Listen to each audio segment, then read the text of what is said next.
Allez, on plonge aujourd'hui au cœur de la CAN 2025. Ça se passe au Maroc et c'est déjà bouillonnant. Ah oui, la phase de groupe a tenu toutes ses promesses. Et justement, on a un dossier assez intéressant sur la table. On va s'appuyer sur une source principale, un article du média sénégalais Wisport. Une très bonne source, toujours très pointue sur les Lions. Exactement. Et ils analysent la performance de Sadio Mané, bien sûr. Sa sélection dans le 11 type de la CAF a fait beaucoup de bruit. Mais ce qui nous intéresse ici, c'est pas juste de se demander si c'est mérité. Ça semble assez clair. Ça semble même évident, oui. Ce qu'on veut comprendre, c'est qu'est-ce que cette sélection nous révèle sur son rôle dans l'équipe, sur la stratégie du Sénégal. Et c'est la bonne approche, parce que ce 11 type, ce n'est pas juste pour le prestige. C'est une sorte de bulletin de notes officiel de la Confédération africaine de football. Un bulletin de notes, j'aime bien l'image. C'est ça. Et quand on regarde qui est à ses côtés dans cette équipe, on voit une tendance. C'est pas juste une liste des plus grands noms, il y a un message tactique derrière tout ça. Notre mission, donc, c'est un peu de lire entre les lignes. On va regarder ses actions clés, évidemment, mais surtout voir comment elles s'inscrivent dans un tableau plus large. C'est ça. Est-ce qu'on assiste à une évolution du joueur Mané au sein de ce collectif? C'est la question. Allez, c'est parti, on creuse. On y va. Alors, premier point, le fait brut. Mané est dans l'équipe, ailier gauche. Le poste de prédilection. Et Wisport le souligne, il est aux côtés de Riyad Mahrez, Amad Diallo, Ademola Lookman. Que des clients, quoi. Que du lourd, absolument. Mais ce qui me frappe, au-delà des noms, c'est le profil de ces joueurs. Ah, intéressant. Développe.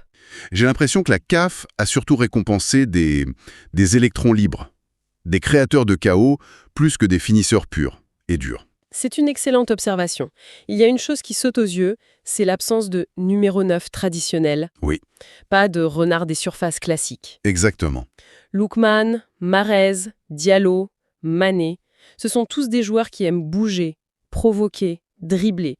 Ils peuvent marquer, mais ils peuvent aussi faire la dernière passe. Donc ça veut dire que le jeu qui a payé dans cette phase de poule, Sens de son talent, c'est la validation qu'il est l'archétype du joueur offensif, moderne, efficace, en tout cas dans le contexte africain actuel. D'accord, donc au lieu de voir ça comme une simple consécration pour lui, c'est un indicateur des tendances du tournoi. En quelque sorte, oui. Le football qui gagne en ce moment, dans cette CAN, c'est celui des attaquants complets, Qui participe à la construction, qui déséquilibrent par leurs mouvements, exactement. Et ce qui est fascinant, c'est que les deux actions décisives de Mané, que cite Wisport, elles illustrent parfaitement ça. Il n'est pas là par habitude, il est là parce que son jeu a été le plus tendance, si on peut dire. Bon, alors allons-y, allons sur le terrain. Concrètement, l'article nous donne les deux moments qui ont fait pencher la balance. Le premier, c'est son but contre la RDC. Ah, ce but est capital. On a tendance à retenir le score, 1-1, un match nul. Oui, Mais il faut se remettre dans l'ambiance. Le Sénégal est mené après un but de Bakambu. Et on sentait une certaine... fébrilité, Le doute commençait à s'installer. voilà. Et là, Mané marque. Mais attention, c'est pas une frappe de 30 mètres. C'est un but de pur avant-centre. Un placement parfait, une reprise instantanée. C'est un but presque à la Inzaghi, tu vois. Un signe d'une évolution, tu penses? Qui n'est plus seulement le joueur qui part de son aile? Exactement. C'est le signe qu'il a ajouté cette corde à son arc, le sens du but dans la surface. Il sent le jeu. Il ne crée plus seulement le danger de l'extérieur. Il va chercher la finition là où ça fait mal. Et psychologiquement, répondre si vite à l'ouverture du score, c'est un message énorme envoyé à tout le tournoi. Le message, c'est vous, même si vous nous piquez, le leader peut mordre en retour. Tout de suite. Ça a sauvé un point sur le papier. Mais en réalité, ça a surtout préservé une dynamique de confiance capitale. C'est très intéressant, surtout que ça contraste totalement avec son autre fait d'armes, contre le Bénin. Ah oui, là on change de registre. Victoire 3-0 du Sénégal, et cette fois, pas de but pour lui. Il se transforme en passeur. Et c'est là que toute sa palette se dévoile. Contre la RDC, il a mis le costume du buteur chirurgical. Contre le Bénin, il a mis celui du meneur de jeu. Du numéro 10. C'est ça. Il donne la passe décisive pour Habib Diallo. Et si on regarde bien l'action, il aurait pu tenter sa chance, forcer un peu pour ses stats perso. Bien sûr. Équipier. C'est ça que l'article appelle sa justesse technique. Mais pour moi, c'est plus que ça, c'est de l'intelligence de jeu pure. Il choisit l'option de l'équipe, pas la sienne. Donc, on a un joueur qui, en 2 matchs, a montré 2 visages. Le finisseur et le créateur. C'est un peu le quarterback au foot US, qui peut lancer une passe de touchdown, mais qui peut aussi courir lui-même pour marquer. C'est une double menace. Et ça rend les défenses folles. Bah oui, comment tu défends sur un joueur comme ça? Tu le colles, il va trouver la passe. Tu lui laisses de l'espace, il va frapper. C'est cette polyvalence qu'il met au-dessus du lot. Il n'a pas une seule clé, il a tout le trousseau. Ce qui nous amène à un point encore plus profond, je dirais. En naviguant sur Wii Sport, on tombe sur une autre manchette. Presque un mythe qui s'est construit autour de lui. Je vois de laquelle tu parles. Le titre est incroyable. Équipe nationale Sénégal. Le Sénégal ne perd jamais quand Sadio Mané marque. C'est fou comme stat. C'est plus qu'une stat, c'est devenu une prophétie autoréalisatrice. Là, on quitte le domaine technique pour entrer dans le psychologique. L'impact doit être immense. Mais imagine, pour ses coéquipiers, quand Mané marque, c'est pas juste plus sain au score. C'est une décharge de sérénité. C'est la quasi-certitude que ça ne peut plus mal tourner. Et pour l'adversaire? Pour l'adversaire, c'est un coup de massue. Ils encaissent pas seulement un but, ils encaissent le poids de toute cette légende. C'est dévastateur. Mais est-ce qu'à ce statut de talisman, ce n'est pas aussi un fardeau pour lui? C'est le revers de la médaille, bien sûr.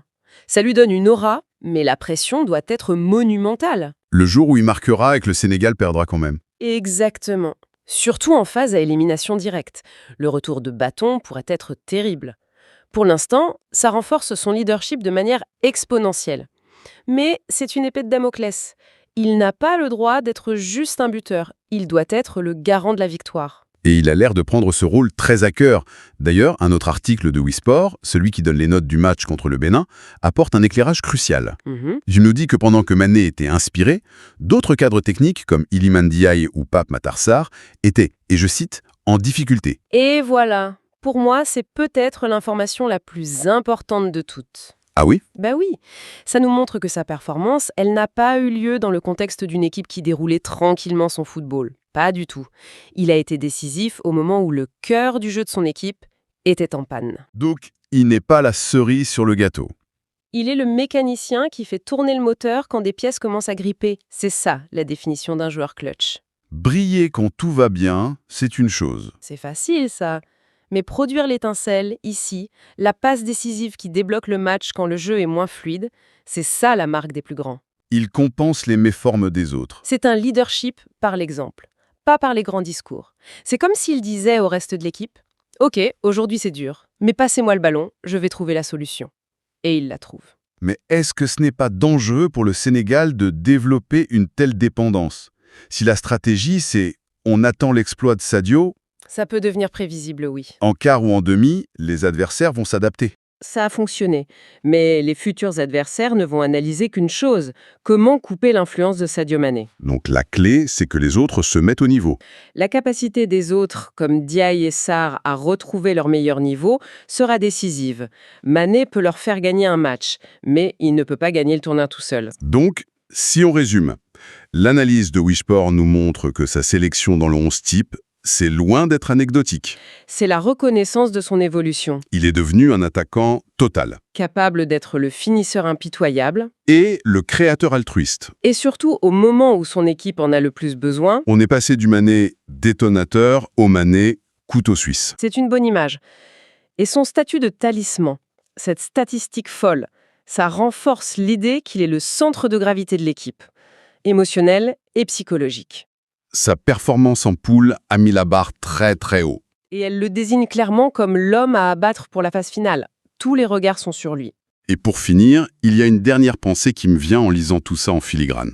On a beaucoup parlé de Mané, le héros, Logique? mais une petite brève sur Wii Sport mentionne qu'après son but contre la RDC, le défenseur congolais impliqué, Arthur Massawaku, Oui. a été la cible de critiques très virulentes sur les réseaux sociaux. C'est l'autre face de la pièce. L'inévitable revers de la médaille. La lumière sur un joueur crée forcément une ombre sur un autre. Et ça fait réfléchir quand même à cette pression qui est juste folle. Pour chaque moment de génie qu'on célèbre, il y a une erreur. Il y a un adversaire qui se retrouve sous le feu des critiques. C'est vrai. On parle beaucoup du mental du champion, de celui qui supporte la pression. Mais on oublie souvent de se demander comment se construit le mental de celui qui doit se relever après avoir été. De l'autre côté du miroir, l'acteur involontaire de l'exploit d'un autre. Comment cette balance permanente entre la gloire et l'opprobre façonne vraiment une compétition comme la CAN? C'est une excellente question pour la fin. Ça dépasse le cadre du terrain.